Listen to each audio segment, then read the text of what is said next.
On the day of the celebration, my son and daughter-in-law arrived with noticeably tense expressions and forced smiles. Dad, Mom. It's been a while. Nice to meet you. And congratulations on your 25th wedding anniversary. Welcome. I'm so happy you both came to celebrate with us today. I responded cheerfully, trying to help them relax. I went all out and prepared dinner for you two who came from afar. What? You, Dad? But, since I'm not used to it, I'm still not quite finished. Despite his confusion, my son Justin took a seat, accepting my husband Andrew's kind gesture. Meanwhile, my son's wife Rachel headed to the kitchen where my husband was. If it's still in progress, I'd be honored to help. As I wiped the table, I felt the lively atmosphere that comes with having the family gathered together. All right, the food is ready. Let's have a toast. With the biggest smile I've ever seen on him, Andrew handed me a glass and said, I'd like Mary, who has worked the hardest, to lead the toast.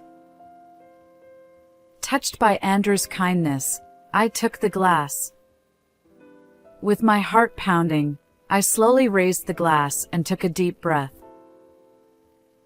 May this happiness last forever. In the middle of my words, Rachel suddenly grabbed my hand tightly and ran towards the entrance. Run away now. I was bewildered, but her grip was so strong and desperate that I had no choice but to follow. After running outside for a while, we entered a cafe that came into view. Desperately trying to keep up with Rachel, I finally felt relieved when we stopped and I caught my breath. I'm sorry for the suddenness, but I had no other choice. Rachel, trembling and pale, began to explain the situation. Andrew, thank you for your many years of dedicated service as a teacher. I, Mary Smith, expressed my gratitude to my husband Andrew, who is 5 years older than me. After more than 30 years as a high school teacher, Andrew retired this spring. Yeah. Andrew responded in his usual curt manner. Relieved that he had replied, I returned to my room. Suddenly, I noticed a dusty photo on my desk. It was a memorable shot of us taken at our wedding. Both of us were beaming, and I couldn't help but sigh. If only we could go back to those days. When we first got married, Andrew was kind. He would express his gratitude and appreciation to me every day, and he always enjoyed my home-cooked meals. He would accompany me on shopping trips, carry even the smallest bags, and always showed concern for my health. However, as our married life progressed, Andrew gradually started to interfere with my household chores. At first, it was small things like making sure the eggs were cooked over easy or vacuuming every day. These were things he never mentioned during our newlywed days, and I was puzzled. But I was happy, thinking that Andrew was finally being honest with me, so I complied. However, as time went on, Andrew's criticisms increased. By the time our son started elementary school, Andrew would harshly scold me for even the smallest things that displeased him. He treated our son Justin just as strictly. If you have time to play, you should study. You're a boy, so don't cry no matter what. He demanded high academic performance from Justin, who was still in elementary school, and would severely reprimand him if he wasn't at the top of his class. This invisible violence was slowly but surely tormenting us. Andrew continued his reprimands and remained largely indifferent to household matters. By the time Justin entered middle school, Andrew's violence was no longer just verbal. Why did you only get this score? Apparently, Justin had made just one mistake out of 5 subjects on a test. Andrew, unable to hide his anger, tore up the test on the desk in a fit of rage. Being the top of his class is an incredible achievement. It means nothing if it's not perfect. Why did you get this one question wrong? Despite my fear, I spoke up, hoping Andrew would acknowledge Justin's hard work. Everyone makes mistakes. It's your fault for spoiling him. Because of you, I'm humiliated. Andrew raised his voice and finally struck me. All I could do was endure until he was satisfied. I'm sorry. I'm sorry. I kept apologizing, telling myself that if Andrew was satisfied, he wouldn't turn his anger on Justin. To protect Justin, I gritted my teeth and endured. Even when Justin became a high school student, Andrew didn't change. What on earth are you doing? Aren't you upset that Justin lost? That day, Justin, who had joined the soccer team, lost a match, and I was being blamed for it. Justin was playing his first match, and he was chosen as a regular member even though he's a freshman. That's an amazing achievement. Don't be ridiculous. Being a regular member means nothing if he loses. With that, Andrew slapped my left cheek hard. Holding my stinging left cheek, I desperately tried to keep Andrew's anger from turning towards Justin. The opponent was the top team in the state. Justin even scored 2 goals against them. If he can score 2 goals, he can score 3. Then he slapped my right cheek hard. Tell him that if he produces such a disgraceful result again, I won't be lenient. Andrew seemed satisfied after hitting both my cheeks hard and left with a parting shot. I told myself that I would never let him lay a hand on Justin. As I iced my cheeks, I kept repeating this to myself.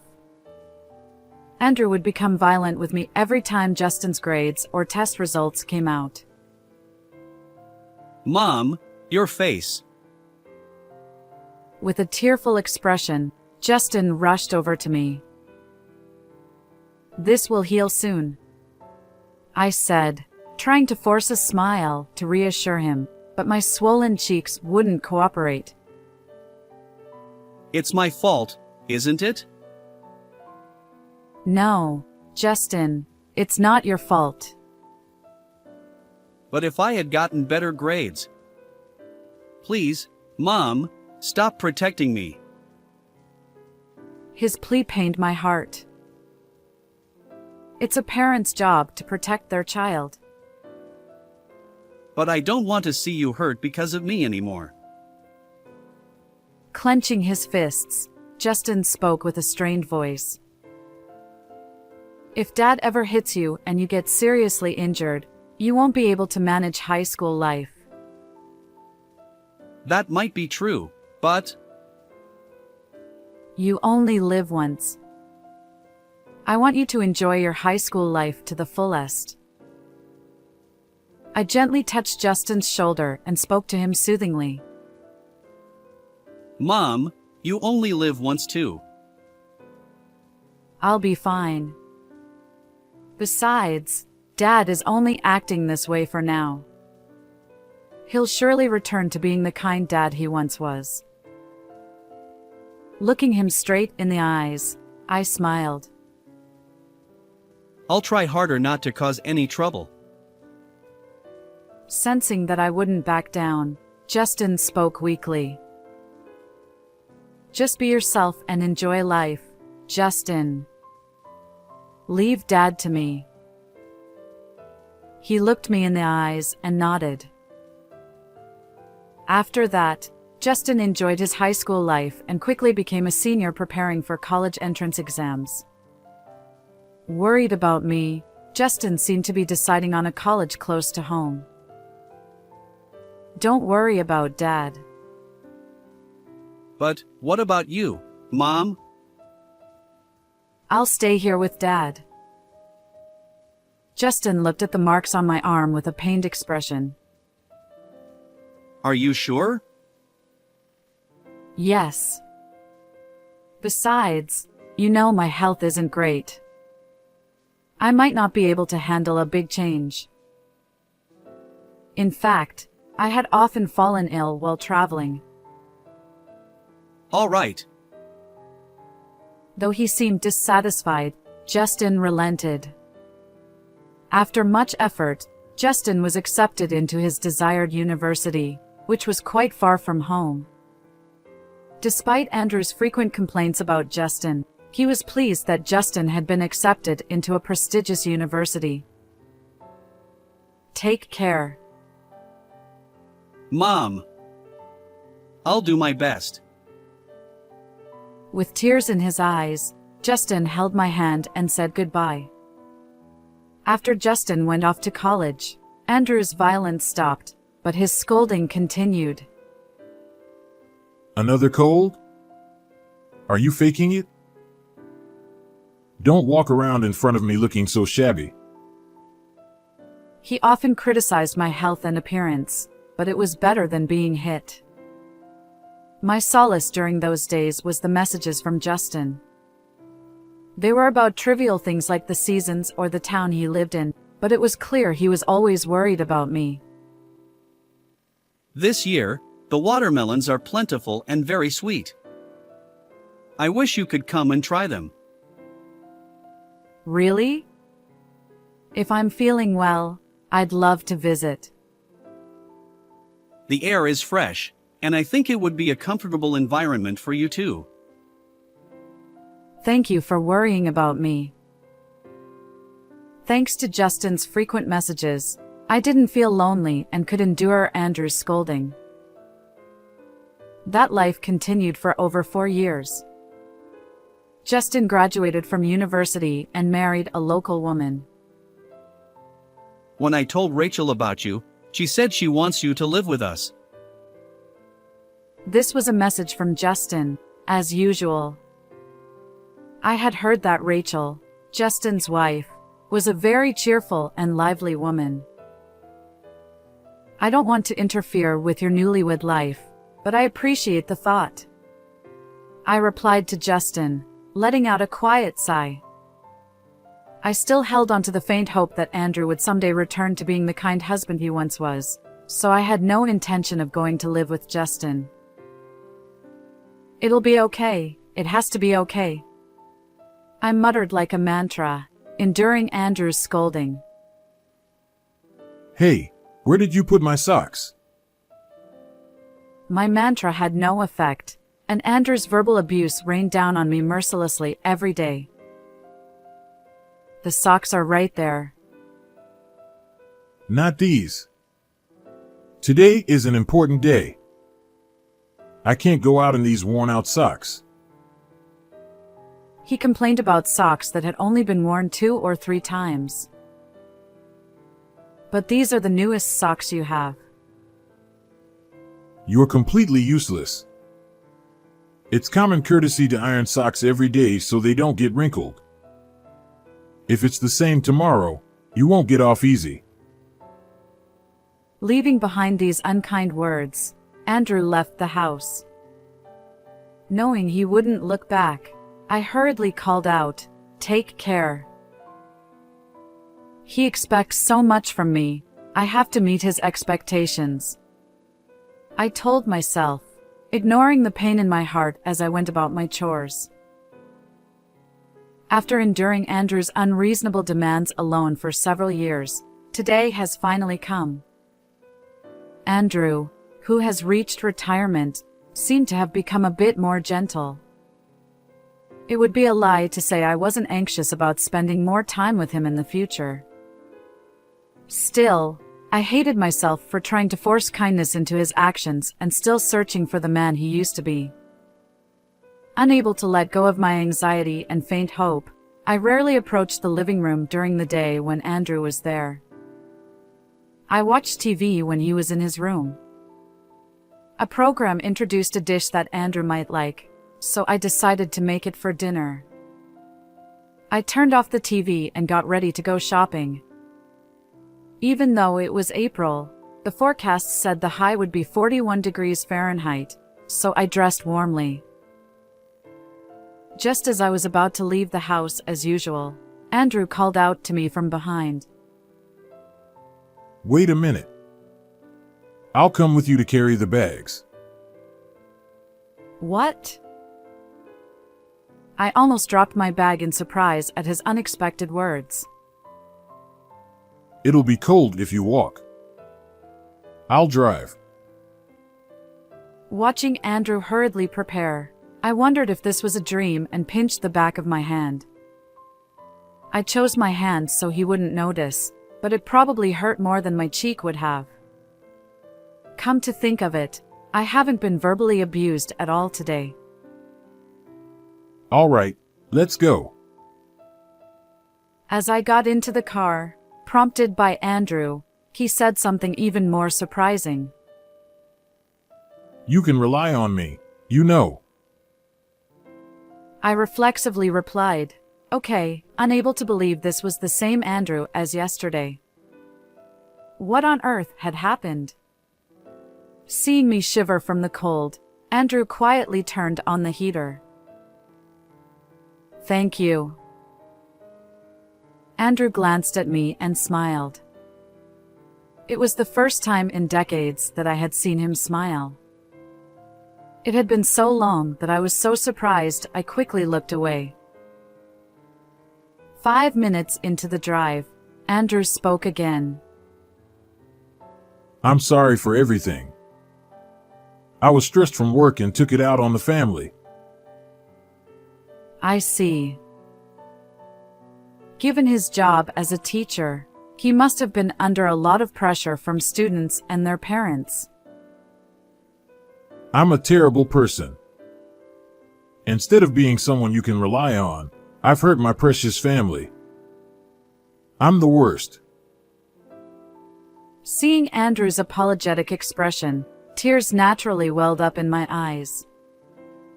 The kind husband I believed in had returned.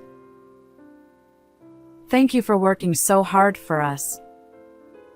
I've always known you're a kind person and I've always believed in you. I'm lucky to have such a wonderful wife. Andrew smiled shyly, and I couldn't help but smile back. Thank you. Let's continue to take care of each other. Of course. From that day on, Andrew worked to make up for the past. I don't know if it will make up for everything, but I want to help you, Mary. With a serious expression, Andrew said this and took the initiative in household chores, always considering my health.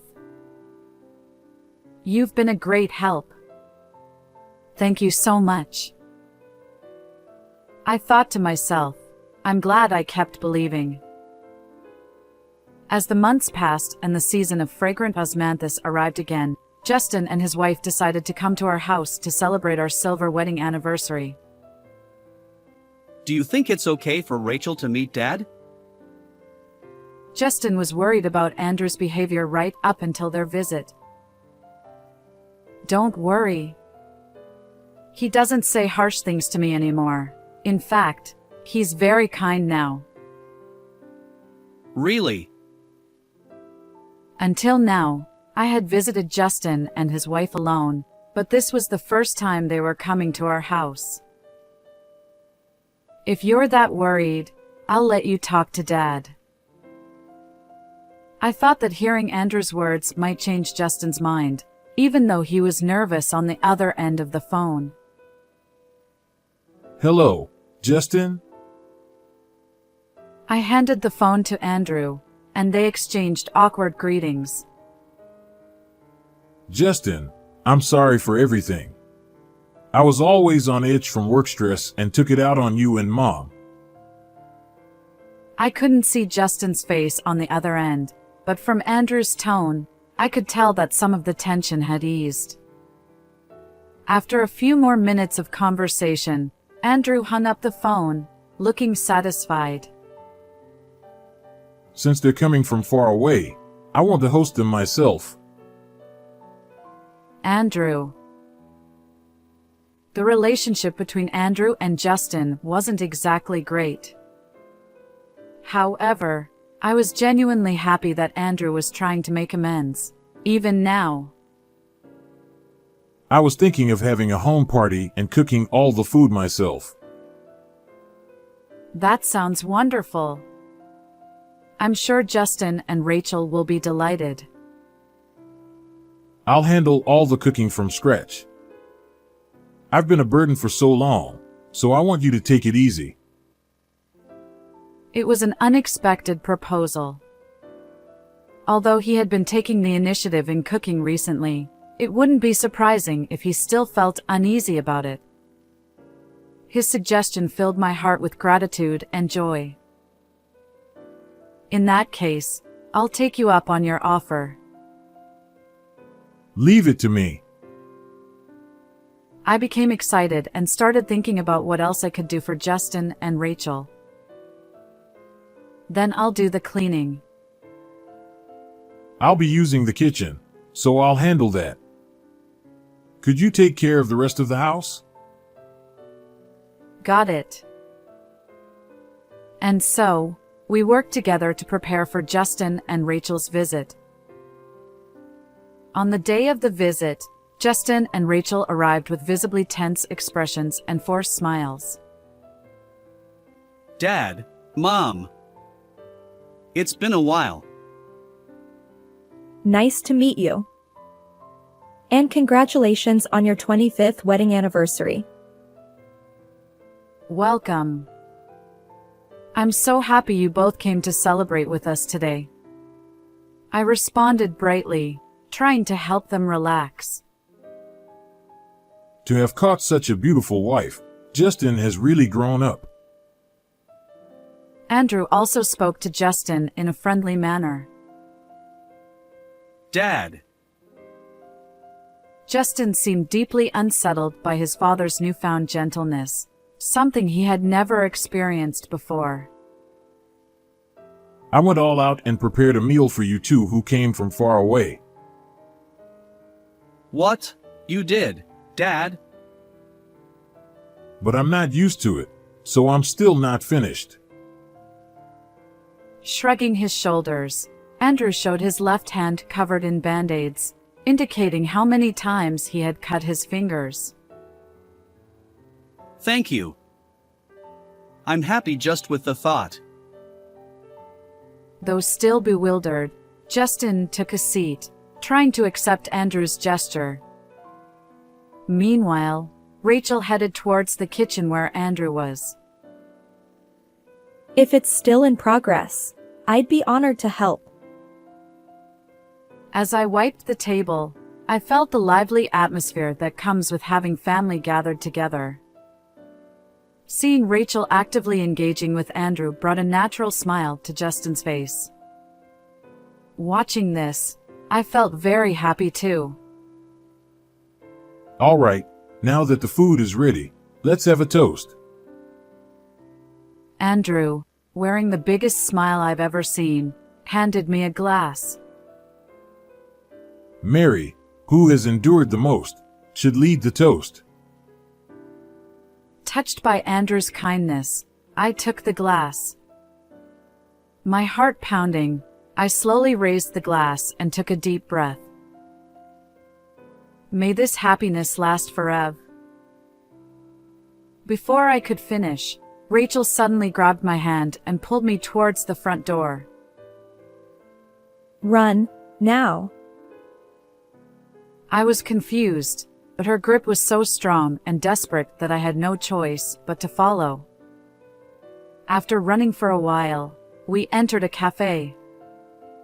Desperately trying to keep up with Rachel, I finally felt relieved to stop and catch my breath.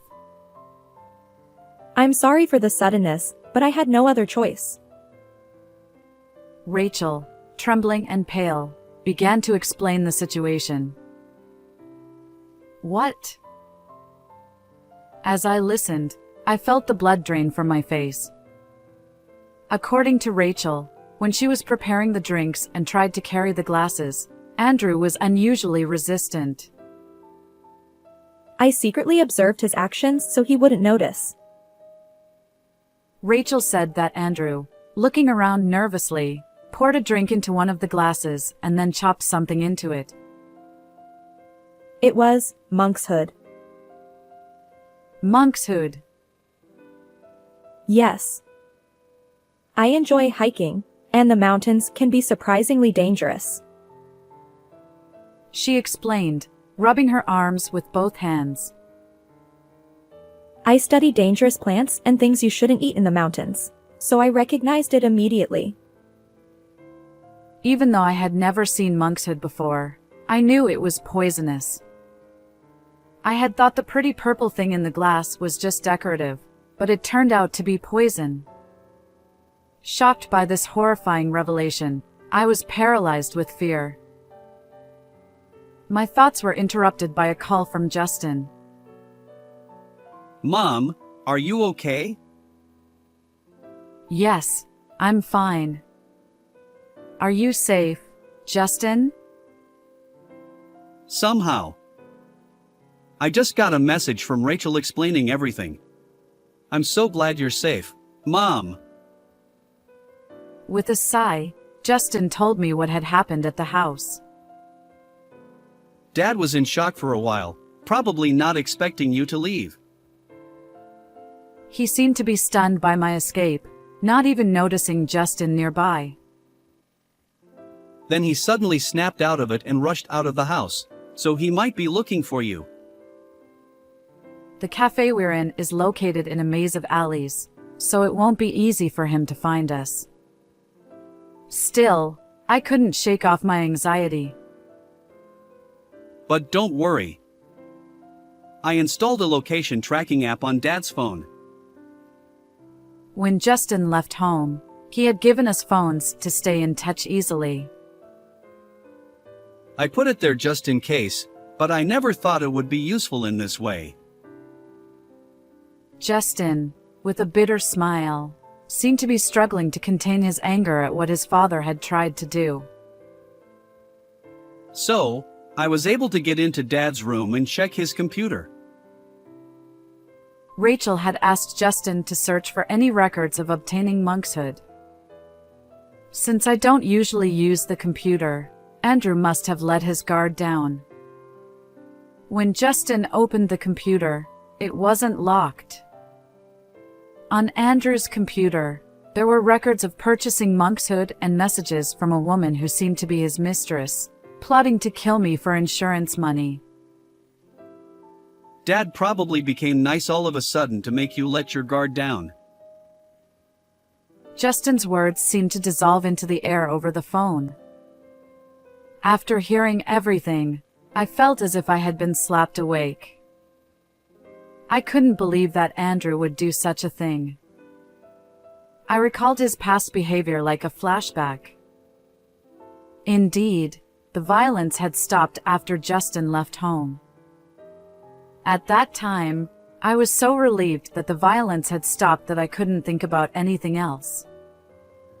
He must have been involved with his mistress since then, and by the time he started being kind to me, he had already been planning this. It was fortunate that Justin and Rachel came to celebrate and that Rachel knew about monkshood.